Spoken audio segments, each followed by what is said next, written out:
It's 1:30. That means our mics have probably been live for a minute now. Oh. Hello, everyone. You guys overheard the secrets already. Hi, everybody. So many secrets. Planning out panels for PAX Unplugged. Welcome, everybody. How is your Sunday afternoon at PAX going? Yes. Excellent. Thank you so much for joining us on this lovely Sunday afternoon. I'm glad it cooled down for us as opposed to yesterday, which was hot and gross. So welcome to Finding Your Place in the Games Industry. My name is Dr. Elizabeth Kilmer. I'm a clinical psychologist and a qualitative researcher with Take This. Take This was the first nonprofit organization focused on mental health in games, specifically designed to serve both the games industry as well as the larger games community. If you aren't familiar with Take This, I would highly recommend checking out the Hope booth in the PAX Together intersection, just one floor below, as well as the AFK room, which is intentionally the most boring place in the convention. If you need a little bit of a break from how overwhelming PAX can be, also on the fourth floor. I am very thrilled to be joined by my amazing panelists today. So we're going to do a little bit of introductions. So if you will tell us your name, what you're doing in games right now, with as much detail as you feel like giving us, as well as the game that you've put the most hours into in the last month. Oh boy. Hi, my name is Anya Combs. I use she, her pronouns. What am I currently doing in games? Yeah, Sure. however you want to describe that. Yeah, I mean, I've been in the games industry a long time. I think like almost 16 years. I am 400 years old. It's not a big deal. Like, don't worry about it. So I used to work for a little internet website called addictinggames.com. Yay! I was the person who actually found the games for the site, which was like an interesting first job in the games industry. I then worked for Nickelodeon doing content development, and I worked at Kickstarter. I was the director of games at Kickstarter, so I ran all the game stuff there. I'm currently at a company called BackerKit where I'm doing tabletop account management, but I'm also looking to branch off on my own and do some games consulting and games freelancing. It's weird and exciting. And then when I'm not doing game stuff, I'm a freelance musician in New York. I play the saxophone. It's cool. It's a tie between God of War Ragnarok and Stardew Valley. Which, it's the same game, really. It's basically, yeah.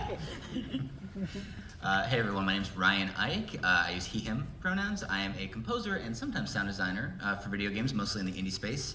I feel kind of unprepared because I don't have 7 jobs like Anya does. I just have the one. So I'm making the best of it. And I have been going buck wild on Baldur's Gate 3. I love all the NPCs. It feels like just hanging out with a bunch of your friends, like going to the mall, except I am playing a wild magic sorcerer, so I do turn them into sheep and set them on fire by accident, like all the time. But wild magic is like a medical condition I was born with. They're not allowed to ask me about it, so it's fine. Hello, everybody. I'm Dorsey. I'm the community manager at Innersloth, and I corral a lot of beans who may or may not be stabbing each other in events.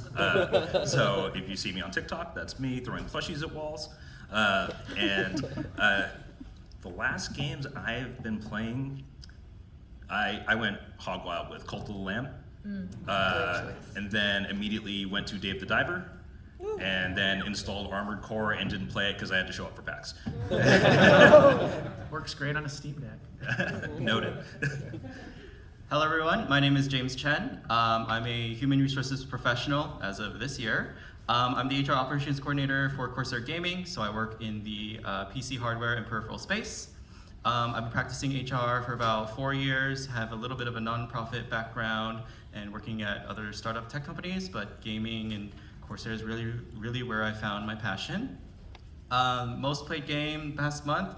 World of Warcraft is actually kind of my default game that I've been playing for like 10-ish years at this point.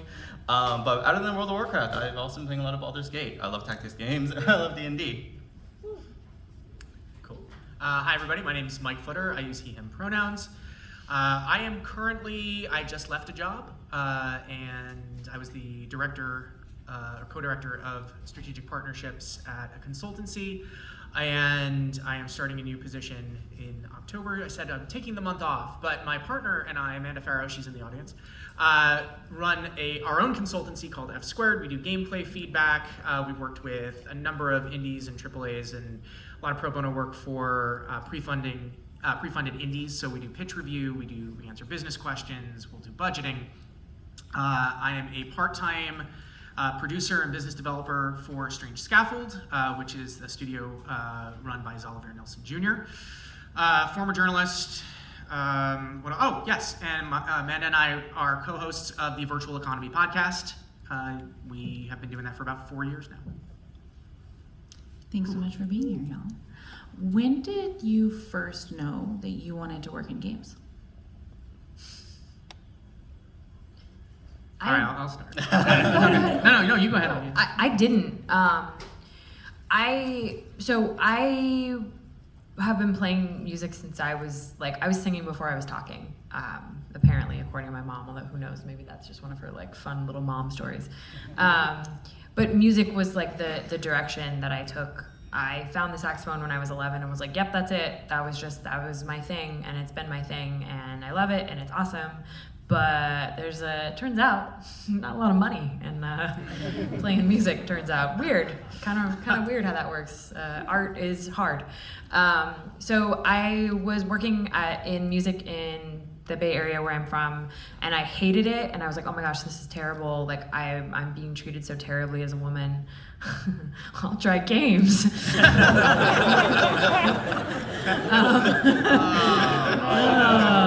have you done? So fun. It's fun. It's no issues. Never had any issues in games. I found this job listing for what was described as A&R for Flash games, so artist and repertoire, so developing artists, which is what I wanted to do for music labels, but then the whole music industry fell apart. And I was like, well, that's interesting. That's sort of similar to what I wanted to do. And I didn't really know anything about games. I played a couple games here and there. I played some board games, but games were banned in my house. Video games were absolutely not allowed.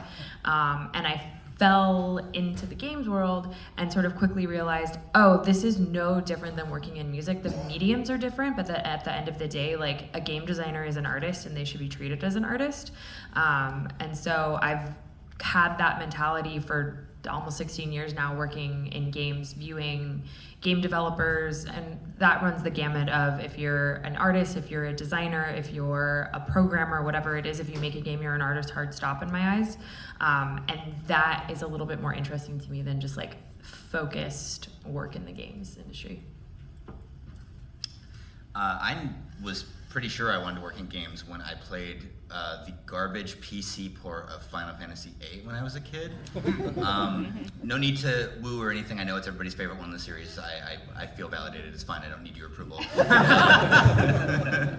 And I just loved, as a kid who was, playing piano since I was 3 and just really obsessed with music.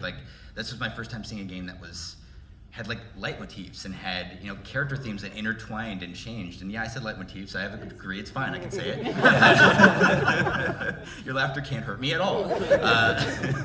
Had character themes that intertwined, told so much of the story through music in a way that I hadn't seen up till then. I'd heard so much engaging music in games, but hadn't seen it be so effective and evocative on the story level. And also, that game has a sword that's also a gun, and I was 11 and I thought that was badass.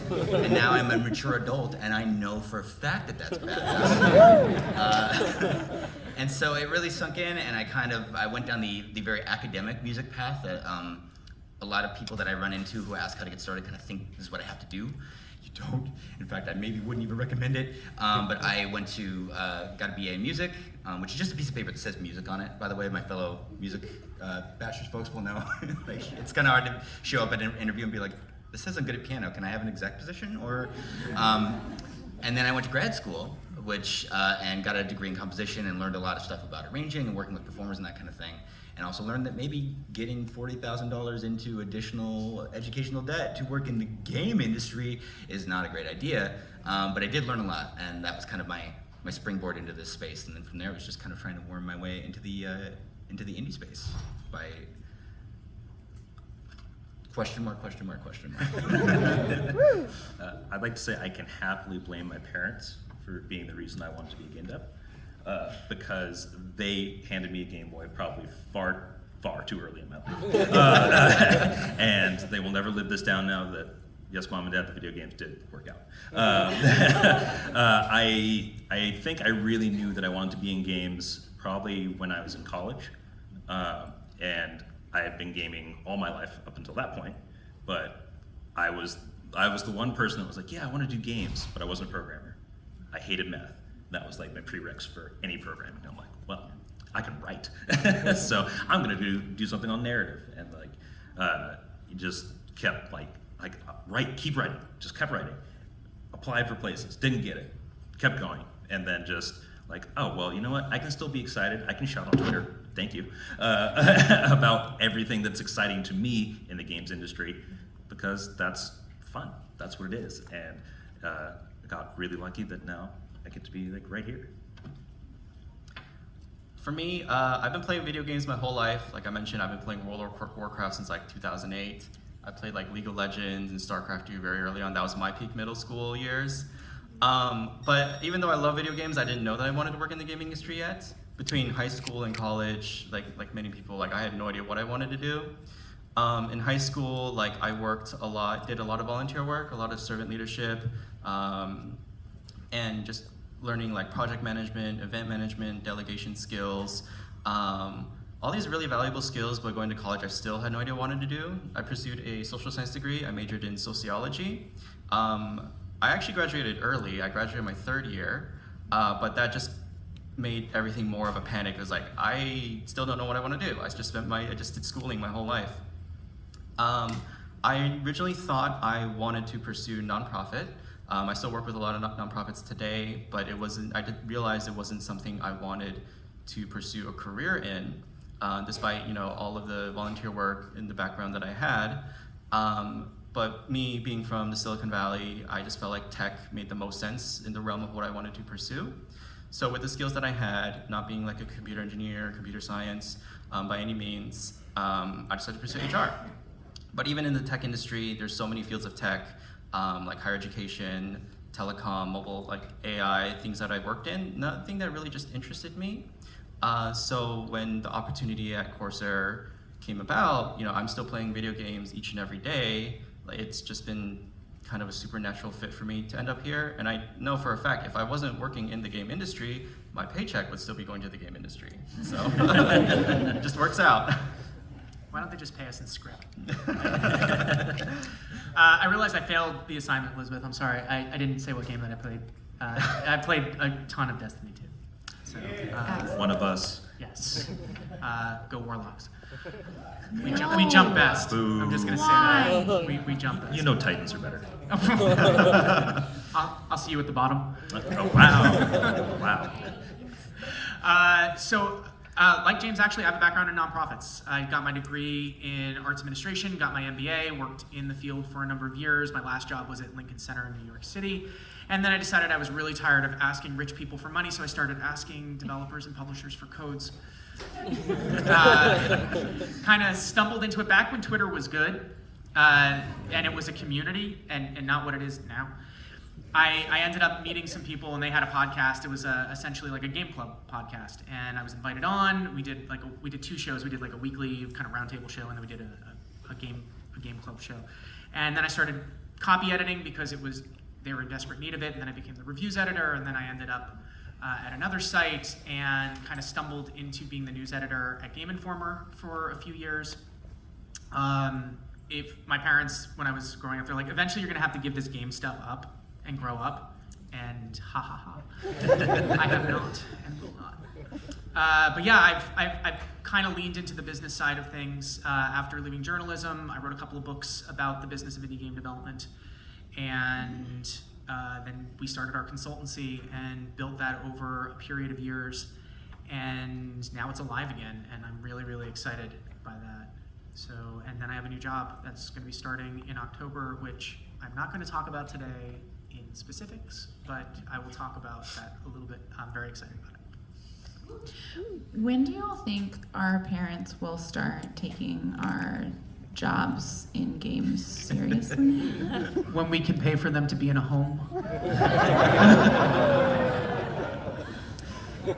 I think for me, it was like, as soon as my dad was like, you can afford your apartment right now? You don't have to worry about any of this other stuff? I have a mortgage. Right, And they're yeah. still like, but you're playing Stardew Valley for work. Yeah. So, That's the hardest thing for people to understand, though. Like when you're playing a game for work versus playing a game for fun, that you're playing in a very different mindset, and it's not the same play experience.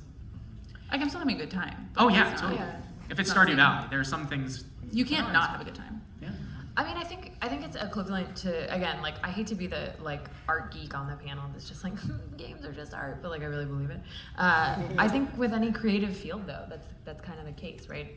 And an equivalent to that too is like it's difficult to explain, at least for me, someone who works in a lot of like creator facing spaces, like just outwardly, like if you were just look at my social media, it's like, oh my gosh, she's just traveling, all she does is travel, like that's, how does she do that? And I don't think people see that like it's exhausting, it's constant conversations with people. Like I'm here entirely alone, and I hit a wall yesterday and just like hid because I was like, I have, my social battery is done and I'm exhausted, and this is just like too much. But even for my parents, like once I could convince my mom that games were art, she was like, okay, I understand what this is. But I worked hard with her because she was very much like, well, don't those things cause the shootings with the kids? And I was like, Mom, you are, I was like, I'm going to take a step back from this conversation, and I'm going to acknowledge that you are coming from a place of good intent, and that is important to remember in this conversation. That is okay. But you are incorrect. Here are citations, and here is why. And she was like, well, the news says. And I was like, okay, all right. But once I like, she got to see my niece play. She got to watch my niece play Untitled Goose Game. And watching this 5-year-old child just have like unbridled joy playing a video game, like that made sense to her. And because I work in the tabletop space pretty prolifically too, she doesn't really understand Dungeons and Dragons, but she knows it makes me happy, and she knows that I get to be creative, which is a thing I've wanted to do my entire life. So she was like, okay, I'm cool with that, like whatever, no big deal. And she likes when I bring new board games over. She thinks they're fun. Although I have the funniest photo of my mom like doing a playtest with a magnifying glass. She couldn't read the card, and I was like, this is adorable. This absolutely needs to go into like some sort of game design doc of some kind. But yeah, once I was able to get her to understand that this was creative, she kind of like put that barrier down. And now I will say happily, she's like, I don't like when people say that video games cause violence. I was like, yes, queen. Oh, yeah, Now you nice. get it. That's awesome. Full convert. I Yeah, love it. just needed some like education from someone that she cared about. She needed a destructive, chaotic goose to change her mind. Don't we doesn't? all? Yeah, she was like, oh, it's political. It's anti-fascist. Okay, I'm good. I love it. There we go. Absolutely. So pivoting a little bit from the wonderful creative side kind of piece. Oftentimes when we're thinking about roles in the games industry or jobs in the games industry, there is this focus on the creative roles. And even if you hold a creative focused role, there's still going to be a lot of the like more boring jobs or tasks, like some of you mentioned, like copy editing. I'm curious, what are some of the skills that you feel like have been the most helpful to you, either in getting a position in the industry or in being successful in your positions in the industry, that are more of those like, I'm good at Excel sheets kinds of jobs?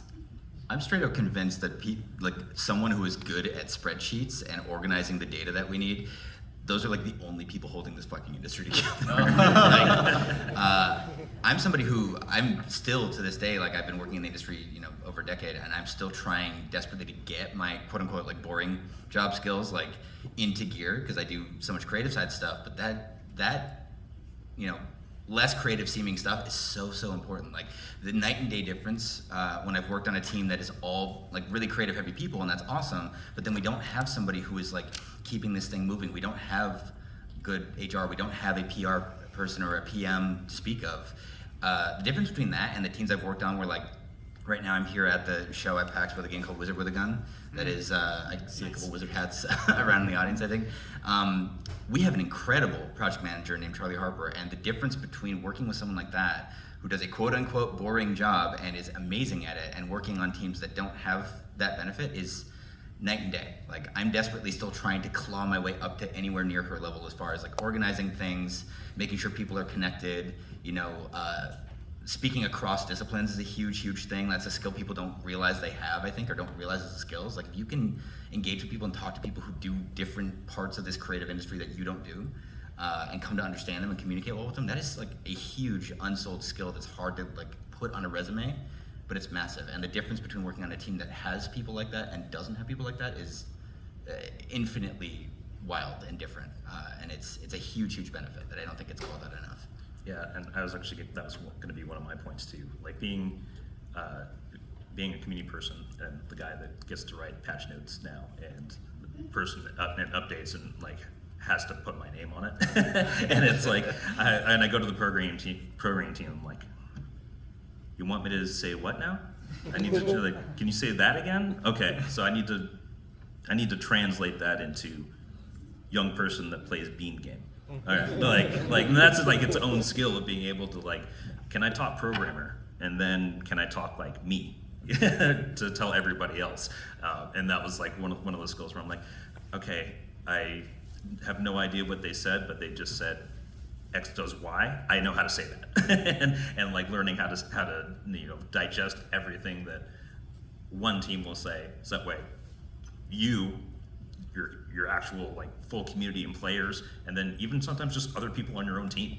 Like, sometimes that's what you need to do, is like everybody's scratching their heads and like, wait, let me say it a different way. Okay, we got that. Like, so like being able to communicate and then just like transcribe or translate however you need to, like, goes a long way. For sure. For me, from personal experience, like, there are people in the gaming industry who don't even play games at all. They're in the gaming industry because they're really good at their job, their profession, whatever.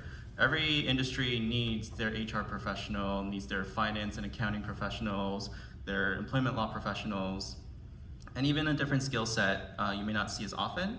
I know less about like video game development, but being in the manufacturing and hardware space, doesn't matter if it's Corsair, Logitech, Razer, what have you, you actually have hardware to distribute globally, where the skills you have to understand like supply chain, inventory management, data analytics, stock, people working in different facilities, and how to just get products shipped like all over the world. It's just one aspect that you may not really see ever in like software and video game development. But for myself, like, I'm the Excel guy. Pivot tables, VLOOKUPs are like my day-to-day life, always doing different data analytics. I am a firm believer in increasing your RAM just to make the Excel spreadsheet load faster. Dude, that's fair. The number of tabs I have open in Chrome is also demanding of more RAM. Yep. I'm going to sound very Ted Lasso here, but be curious. And I think that this is something that I've known a lot of people, and the people who I think are the most successful in the industry keep that sense of curiosity. And along with that, and I know this comes at a time where Google's a frickin' mess, but understanding how to game a search engine, and I'm not talking about from the SEO side, I'm talking about from the end user side, going down that rabbit hole, because people are going to ask you questions. No matter what role you're in, people are going to ask you questions that you don't know the answer to. And the right answer, in my experience, is always, if you don't know, is, I don't know, but I'm going to find out. And you dive as far down that rabbit hole as possible, and it means getting creative about the search terms you put in. It means getting creative about following paths. Again, it's gotten harder with the advent of machine learning and AI-generated nonsense flooding the search engines. But if you can learn how to do that, and you can find the answers that you don't know when other people are asking you questions, you become invaluable, because you've got the eagerness and the curiosity to want to learn and find those answers. What I'm hearing is that if you are a reference librarian, you will do very well in games. Yeah. Speaking of being able to kind of get a job, the games industry can be pretty competitive to get into and really complicated to figure out exactly what roles. A lot of companies don't necessarily label roles as the same thing in different places. What kinds of strategies did you employ to stand out and find positions that worked for you? The thing I tried really early on is just being the most nearsighted person in the game industry. That makes you really recognizable. Oh my God, the Hubble telescope is at this convention? Oh, it's Ryan. But then they come and talk to me, so it's fine. But beyond that is just getting really comfortable with taking every opportunity you can to talk to other people in the industry in person.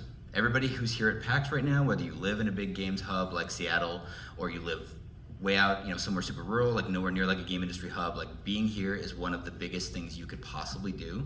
And spaces like this, even if you can only come once every couple of years, like the networking and the ability you can have to forward your path in the game industry at a place like this, where there are so many people who are trying to get in and so many people who are already there and have their space, is supercharged here. It's massive compared to what you can do online, which is not to say you can't do anything online.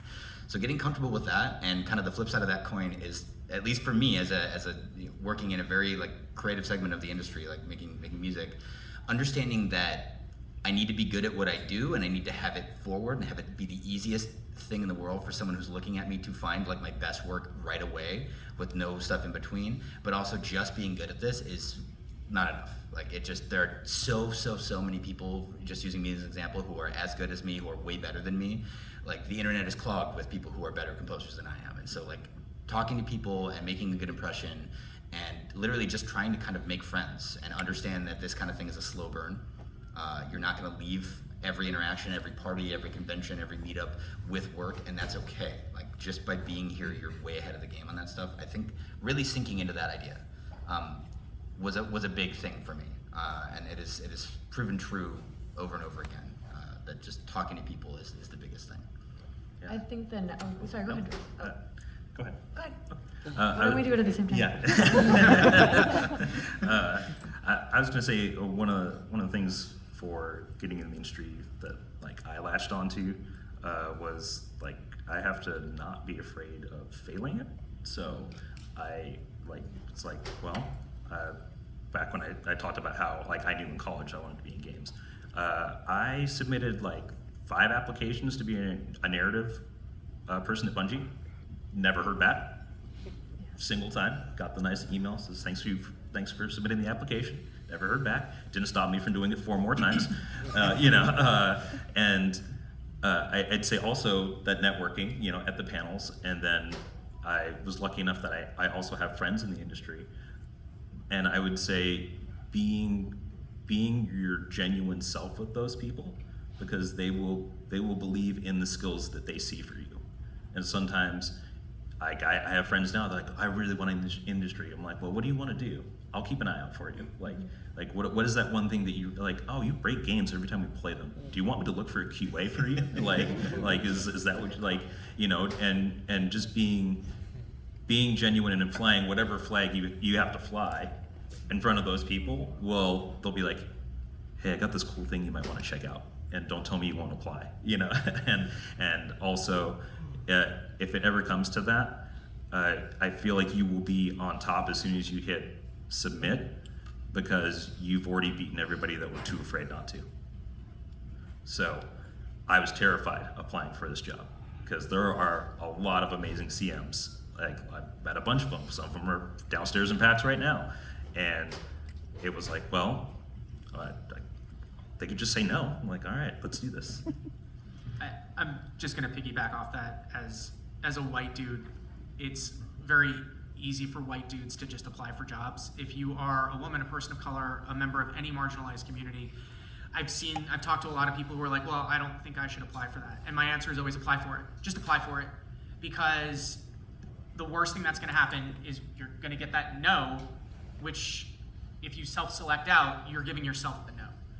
And on the flip side, you may get an interview, you might get to the recruiter, you might get past that point and you start meeting people and you start learning more about what companies are looking for.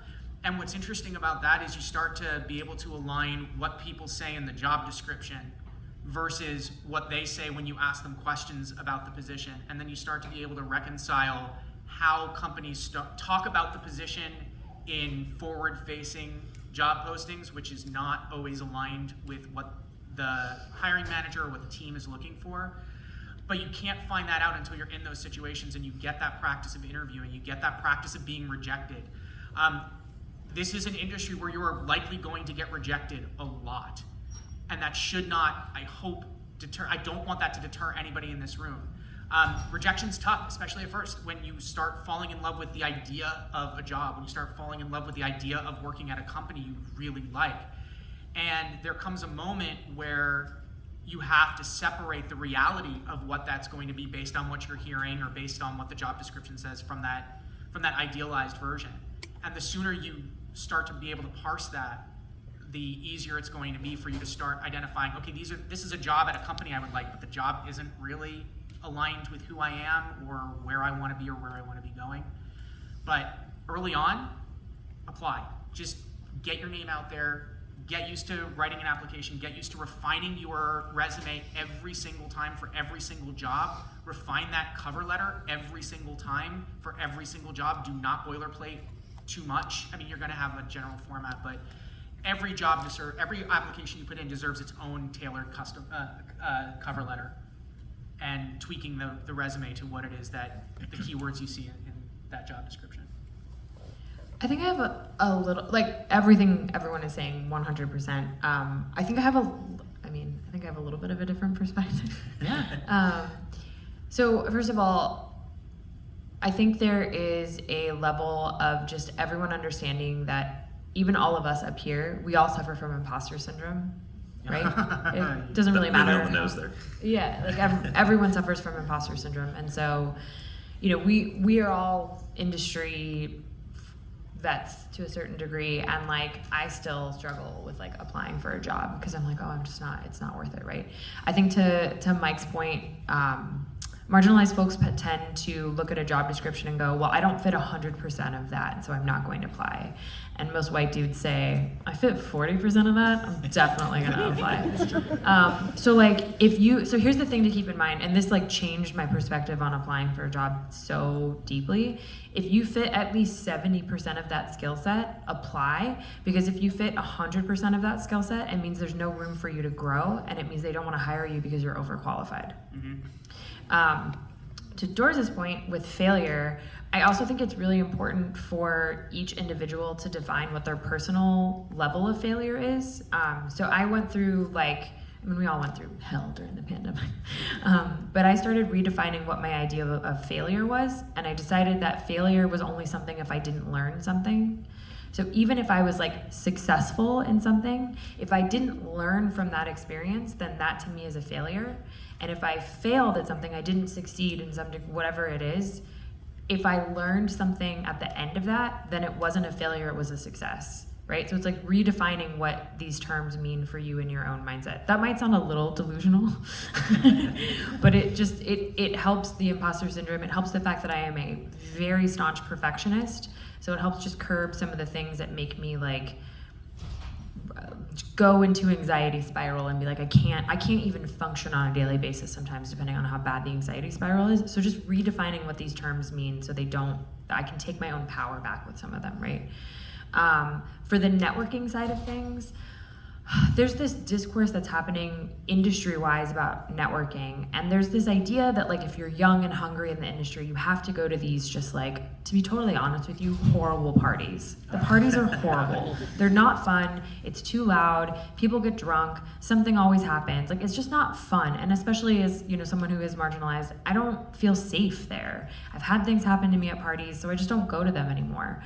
So I found for me, knowing that like I do want to not only just like establish new connections, but like maintain the connections that I have, I do small events. So I'll do like small dinners. If I can get myself to a dinner, like I'm going to dinner with the team from Larian tonight. It's like not a big deal. That's super cool. I'm not freaking out, it's fine.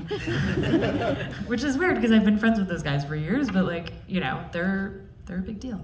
I also prefer to go to hotel lobbies, and I want to distinguish hotel lobby versus hotel bar. Those are two different experiences. I find the lobbies, especially if you are someone that doesn't drink or doesn't want to drink or cannot drink, it doesn't matter. I don't need to know your life story. Just in the sense of like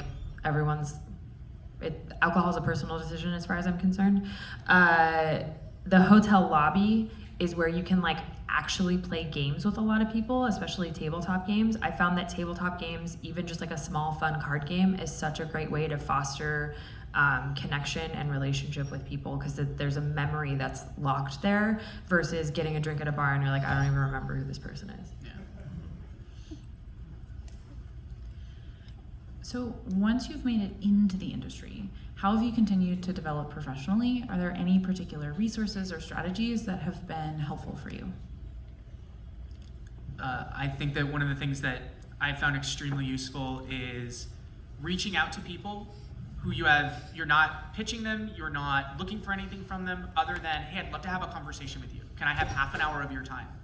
And just get their perspective on what they're working on the industry, on what they see trend-wise. Because if you're building those relationships and it's really just, hey, I'm just interested in talking with you, that's it.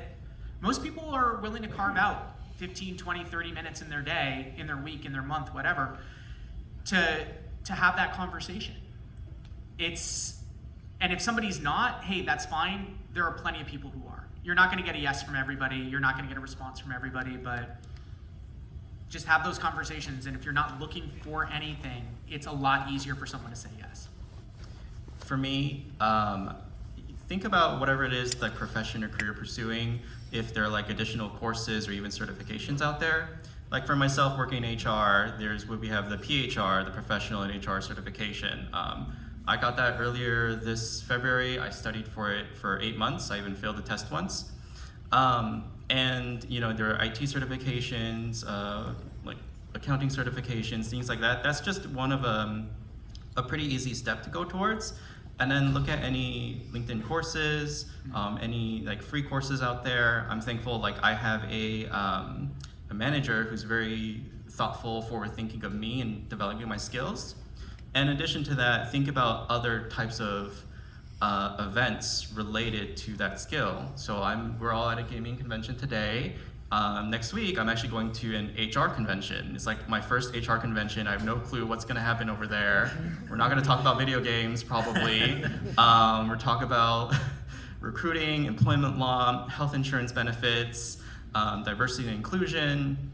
So think about like events that can be related to that skill set, to that profession you're pursuing, and seize that opportunity to elevate your skills.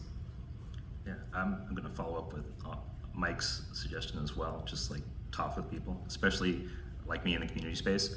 I like find the nearest community manager. I'm like, can I hug you, please? Like, can we be friends and talk about like what's going on out there? And we all want to like obviously be doing well with each other. So just look for those people. I took my like hour learning sessions I do for myself every Friday, and I had like talked with a different person from a different studio, I think like 3-4 weeks in a row.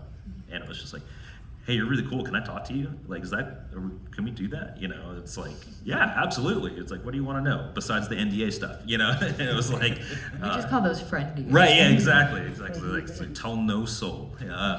And having those conversations of like, yeah, how are you doing? And we just all sigh at the same time, right? And I think that's helped me a lot. And bless Victoria for helping me. It's like, what should I be reading? And then I get the Amazon links upon links of like, check out these books. I'm like, cool, I can do that. Like, let's do that. And then it's just like, well, I just want to keep talking with people. Like, it's really at the end of it, it's like, well, like, I don't know programming stuff, but sometimes maybe they have like, work related like breakdowns of like, this is how I tackle a day. And I'm like, oh, maybe I can imitate that style. Okay, that'll work. Like even if it's like cross discipline, like it's like, really? You start your day by going to the gym? Oh, okay. I guess that's good for me. Like, I still don't think it's possible. But, I do that. Yeah. That you are a superhero. No, I don't sleep. That's Oh, a trick. okay. I think for me, the skill that I've been trying to like work on the most is I learned this. I don't remember. I learned this in some like career class that I took like years ago, which it's a perspective. I think it's different for everybody, but we were taught in the class to not focus on the things that you're bad at, because I think the obvious thing is like, oh, I need to up these skills to be better, and instead refine the skills that you're good at and just make yourself an expert in those. And that's something that I've been like really focusing on the last couple of years, and specifically like communication and social intelligence, just really kind of understanding like, why does this person saying this? What are they actually saying? And how can I make sure that I can communicate in a way that might be a little bit different than my natural communication style, and always try to come from a place of like understanding that there's good intent. But like social intelligence and a high level of communication has been like the thing that I think has like saved me over the last couple of years in this industry, because I think I think people think that like when you get into the games industry, it's not going to be like any other job, but like it's kind of the same. Like it's still a job. You got to like get your reports in, and you got to like, you know, meet the deadlines and talk to the boss and all that good stuff. It's just a little bit of a different medium, and communication is a skill that is ongoing and ever present and ever learning, and that understanding of that the expertise is that you just are constantly going to have to learn and grow. That's like saved me. Yeah, I think my biggest one for developing professionally once I kind of got into this space is learning to just ask one question, and that question is, what are you excited about right now? It's like, it's nobody's fault, but we all have to ask or be asked, what do you do 1,000 billion times a day when you're at a convention like this, especially if you're trying to make your way into the industry. And I get it, you want to know. It's a question that like needs to be answered, but it also sucks because there's like nothing to do beyond like once you say what your job is. It's like, well, cool, see you never again, I guess. I regret this interaction entirely. But if you ask, like, what are you excited about right now? Like in your space, like people light up. They want to tell you like, ooh, I just learned about this new thing, or this new development is happening, or this new technology or whatever. And it works whether you ask people in your own discipline, which I do all the time. You ask fellow game audio people stuff, like when binaural audio was taking a big step forward a couple years ago, the only reason I learned about any of that was because I asked other game audio people, like, what's with the big rubber head that you're like putting microphones in? And they're like, let me tell you about the big rubber head. And then they would like, you know, be super stoked to tell you. And the same when you talk to people who are outside your discipline, like asking like, what are you excited about right now? Like what's kind of blowing you up in your space? And they will be genuinely, almost every time, like enthusiastic to be like, this is really crazy right now, and to explain it to you and to walk you through it. And you can learn so much about developments in the industry and shore up your weaknesses, or at least understand across disciplines and forward your own discipline just by kind of remembering to ask people like, I'm enthusiastic about things, maybe other people are enthusiastic about things too. Like, you know, that one question has helped me a lot. I want to acknowledge that a lot of the answers up here have been, oh, talk to people. Oh, you know, that's very easy for a bunch of extroverts to say. If you're an introvert, that's going to be a lot harder. And I want to acknowledge that that's putting you in a place where you have to go outside your comfort zone. But I would encourage you to take small steps. And it could be as simple as come talk to us after the panel. If you have questions, don't be afraid. Like those of us who are able to stick around, we'll stick around and we'll answer your questions. And you follow people on social, whichever social network is winning right now. Go Blue Sky, maybe. I think it's MySpace. I think it's coming back. Tom is everyone's friend. Yeah, Technology Tom is never cyclical. But once it's okay to interact. Respond to what somebody says if they say something interesting, even if it's just that's so cool. Like there are people who have been following me since my Game Informer days who it's just a matter of they've interacted positively a number of times, and I feel like I know them. And it's like, oh, we followed each other on Twitter, and now we're both over on Blue Sky. Yeah, I'm gonna follow you. Yeah, I'm gonna keep interacting with you. And it's little things like that if you can just take little tiptoes outside of your comfort zone. But this is every industry, for the most part, is very people-oriented, and you're going to be working in teams, and the chance of working in this industry in a very isolated way is small. So take those little steps. even if you can't take those big ones right at first. Yeah, I think piggybacking off Michael's very good point, it seems like the end of the world, and I'm not trying to make light of that, I really mean it. Like, I'm a fake extrovert. I actually would much rather be at home in a corner with a bag of like Cool Ranch Doritos over my head like at home than talking to any of you right now. But I fake it really well. And one thing that feels apocalyptic but is not actually is the worst case scenario if you start talking to people and taking those little steps like Michael said, is that you're gonna have an awkward, weird interaction. That's it. It feels so bad when it's happening. It sucks so hard, but like you are not gonna remember it. And the person you talk to is definitely not gonna remember it. And if you wanna feel better about this kind of thing, like just ask me after the panel about all the fucking time I met Patrick Rothfuss with literal gum stuck to my hand while I was like raving to him about like how much his book meant to me. Like he definitely saw it. He was like he knows. Like, I'm still alive. It's fine. It's not fine. I do think about that one every day, but the point is, like, I still have a job. So, you know, kind of getting okay with that being like, if that's the worst fail state that's likely to happen, you're gonna be okay. I also had an awkward interaction with Patrick Rothfuss. Same. It might be him. It might be him. I think it might be him. I would love it if it was him. I have a It's photo him. of him trying to eat my head.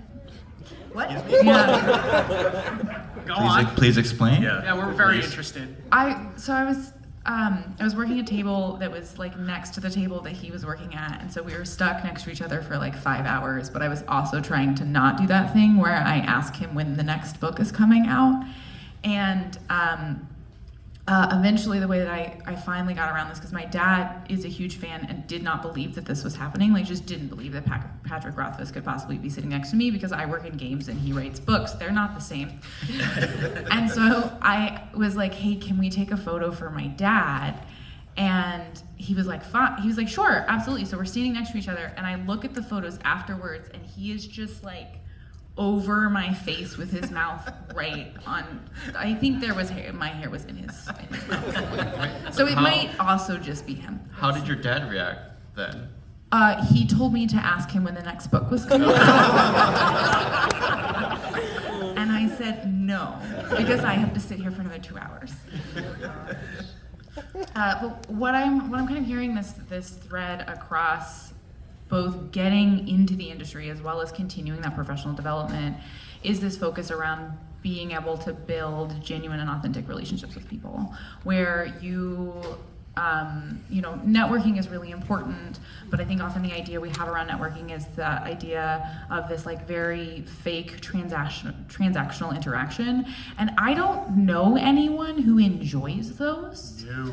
At In fact, all. people can sniff it out. If you are approaching someone for transactional purposes, that they will remember. Yeah. That's actually a really good point, because this is a very small industry, and if for whatever reason you like, I think everyone here is great. I think we're all chill, like no worries. But in other panel rooms, let's say that somebody like were to do something that's just like super awkward and in a way that makes people feel unsafe, that's going to be discussed with all of us in the industry. We are going to find out about it. We will find out very quickly. So there are like, because it's a small industry, we all kind of like look out for each other. And we all talk to each other. But the other thing, the opposite direction of that, is if you meet somebody and you're like, wow, this is someone that like, let's say that like I met a young budding community manager that was like amazing and wonderful. I'd be like, you should meet my new friend Dorsey. Go to the Innersloth booth and say that Anya from whatever company I work for, I don't remember this point, that weird sax player. I know what you're talking about. Yeah. Like sent you over. I'm going to assume you'd be like, oh, okay, cool. Yeah, I'm going to take the time to talk to this person because that's the connection that we build. But also conversely, hey, avoid XYZ person, because we all want to protect each other because we all care and love about each other very, very much in this industry too. I mean, this goes back to the alcohol conversation too. If you get sloppy drunk at an event and you are very young or very new to the industry, and those are two different things, because I mean, I came to this, you came to this as your second thing, right? Yeah, you were nonprofits. Yeah. Yes. Yeah. So I mean, like, people will remember. People will talk about that, and it certainly happened this year. It happens every year. Yeah. Also, I will just find you. Like, be scared of me. I'm the person that you want to be scared of. It's true. You hurt one of my friends in this industry, I will find you and I will make your life a living hell. So I think it's also important to recognize that sometimes it can be challenging to navigate social spaces when you don't necessarily know other people, where you might have the best intention and you might be talking to someone and thinking that you're doing a great job and the other person is having a good time, but they may not, especially if you happen to be someone who looks like you hold a lot of privilege in a space and you're talking to someone who holds 1 to 6 marginalized identities. They may not feel super safe making it clear that they're not having a good time, which can set up a really challenging interaction for you if you have fully good intentions. But one thing that I have found and recommend to a lot of people is finding people that you trust to give you good feedback and asking them to let you know if you have done something or if there's ever interactions that they see where things might not have gone as well as you have expected, right? That doesn't mean that you are going forward with bad intentions, but instead it means that you are someone who is willing to go, oh, I did not realize that I did something that made you uncomfortable. That wasn't my intention, but I understand that that might have been the impact, right? We're all humans. People are gonna make mistakes or not understand what they're walking into. But oftentimes where that can escalate is when people have unintentionally caused harm and they double down and say, well, I didn't mean to, so the harm wasn't real. So we wanna avoid that. I think there's also something to be said about being able to take that feedback. Like, I think early on in my career, I was like, oh my God, I would like take it really personally. And I've gotten to a point where I'm like, no, please, I want to know. I want to be better. I want to do better. Like, my intent was purely not of like anything nefarious. Okay, cool. I can take that, put it into the toolbox that's in my brain and go, okay, it's time to work on that. Like, being able to take that feedback it's hard and it hurts and it's messy, but like, I cannot recommend being able to finding a way to take that feedback from someone that you trust, that they're giving you feedback as a way of like good intent, is so important. Piggybacking off that, don't talk shit. I'm serious. The number of people who have been jerks on social media and said, I could do this better, whether that was when I was a journalist or like I've seen people do it to developers, to members of the QA team, community managers.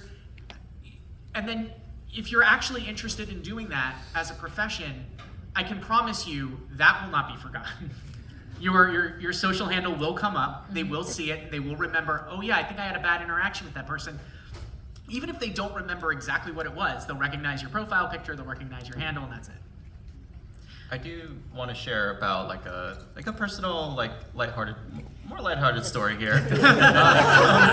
Is it about Patrick Rothfuss? Or No. So how I ended up here is I'm someone who's like super appreciative of like the butterfly effect. On the good side, butterfly effect is also bad. But 3 years ago, an old colleague reached out to me for a contract offer, 3 to 6 months, HR job.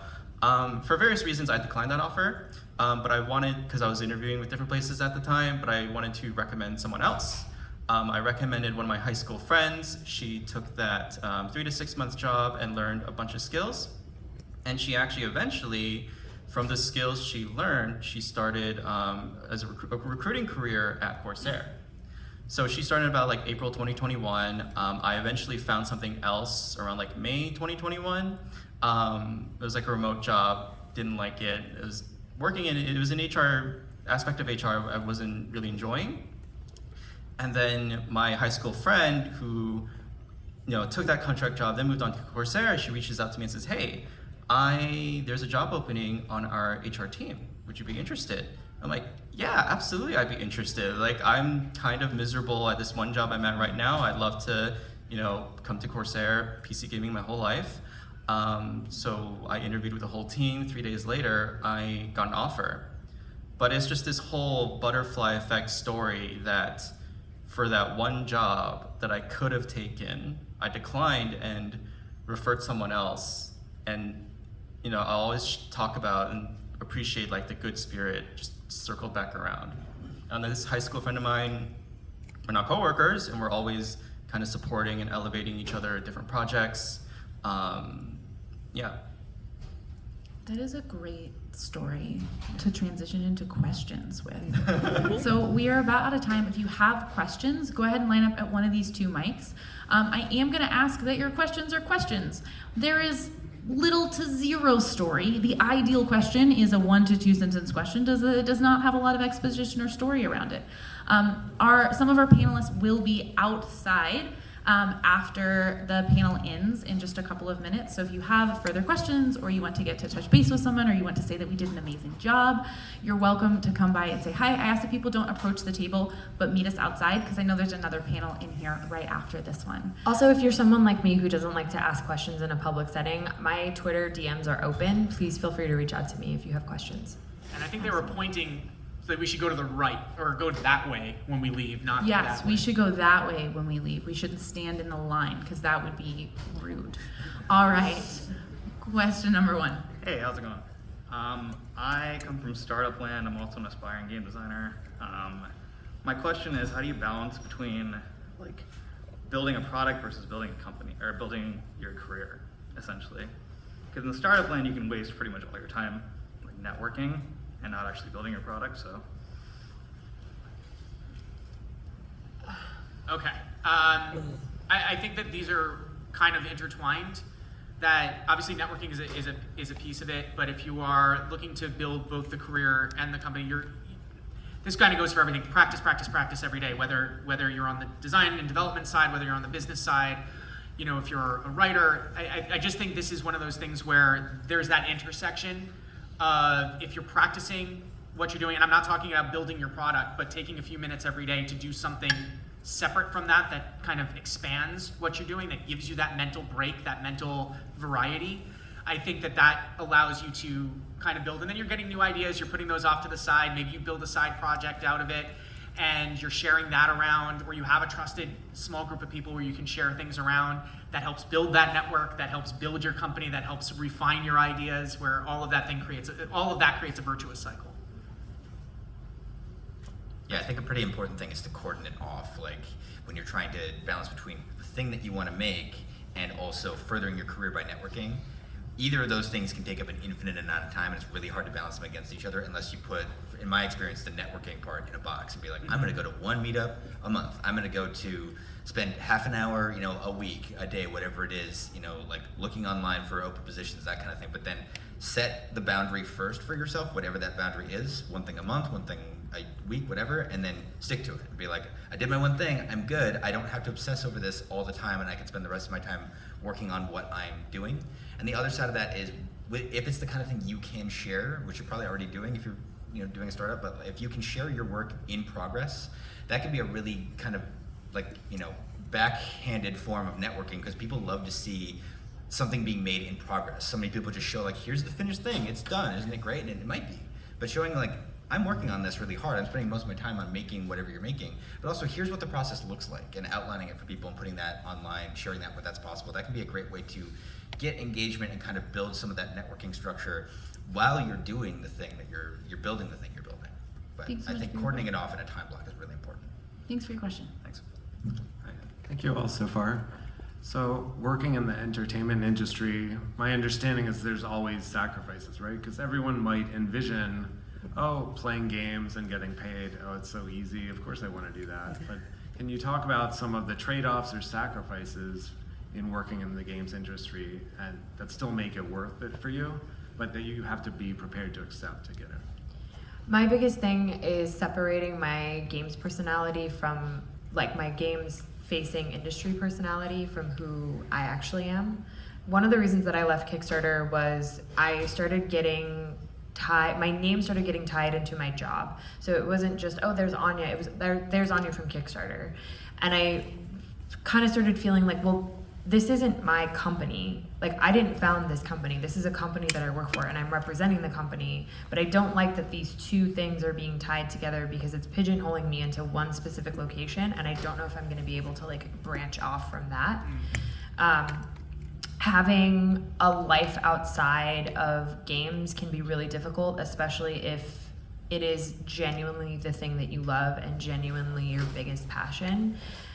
this might be a little bit controversial to say, I think it's important to establish a hobby of some kind that has nothing to do with games to be able to do, even if it's just like one day a week. And that can be gardening, that can be exercising, that reading a book, whatever it is, but something that has nothing to do with games, because it's easy to get ingrained into something that you are fully immersed in, where like if it all goes away tomorrow for whatever reason, that is a terrifying thing to think about.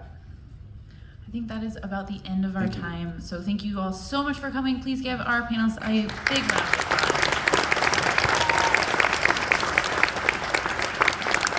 All of our panelists who are able to stick around will be outside in the hallway over there. We will see you shortly. Have a great rest of your PAX.